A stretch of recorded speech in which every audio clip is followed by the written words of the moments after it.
বন্ধুসকল নমস্কাৰ। আশা কৰোঁ আপোনালোক সকলো কুশলে আছে। বন্ধুসকল আজি আপোনালোকৰ ওচৰলৈ এটা নতুন ইনফৰমেশ্যন জনাবলৈ লৈ আছিলোঁ, দেখুৱাবলৈ লৈছোঁ। চাওক, NPSৰ অধীনত অৱসৰ লোৱা কৰ্মচাৰীসকলৰ বাবে পেঞ্চন সম্বন্ধীয় এটা নতুন খবৰ শেহতীয়াকৈ প্ৰকাশ পাইছে আৰু দেৰি নকৰাকৈ আপোনালোকক জনাবলৈ লৈ আছোঁ। চাওক, এটা গুৰুত্বপূৰ্ণ ইনফৰমেশ্যন। ইতিমধ্যে আপোনালোকে গম পাইছেই যে আমাৰ চেনেলত পেঞ্চন সম্বন্ধীয় য'তেই যি ইনফৰমেশ্যন নাপাওঁ আপোনালোকক জনাবলৈ যত্ন কৰোঁ।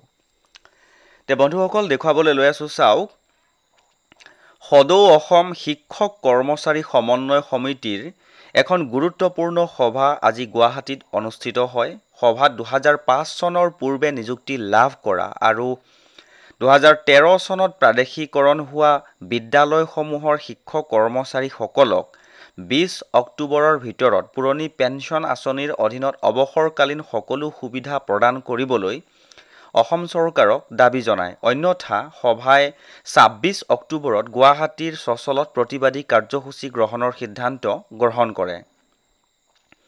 সন্থাৰ নেতৃবৃন্দই কয় যে 2013 চনত প্ৰাদেশিকৰণ হোৱা বিদ্যালয়সমূহৰ শিক্ষক কৰ্মচাৰীসকল প্ৰকৃতাৰ্থত NPS অথবা UPSৰ আওতালৈ অনাটো যুক্তিসংগত নহয়, কিন্তু ৰাজ্য চৰকাৰে সম্পূৰ্ণ বৈষম্যমূলকভাৱে 2013 চনত প্ৰাদেশিকৰণ হোৱা বিদ্যালয়সমূহৰ শিক্ষক কৰ্মচাৰীসকলক NPS আৰু শেহতীয়াকৈ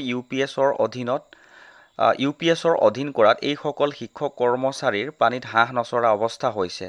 25-30 বছৰে বিনা বেতনেৰে শিক্ষা প্ৰদান কৰি অহা এইসকল শিক্ষক কৰ্মচাৰীৰ সমস্যা সমাধানৰ ক্ষেত্ৰত ৰাজ্য চৰকাৰক ইতিবাচক সঁহাৰি জনাবলৈ সন্থাৰ নেতৃবৃন্দই আহ্বান জনাইছে।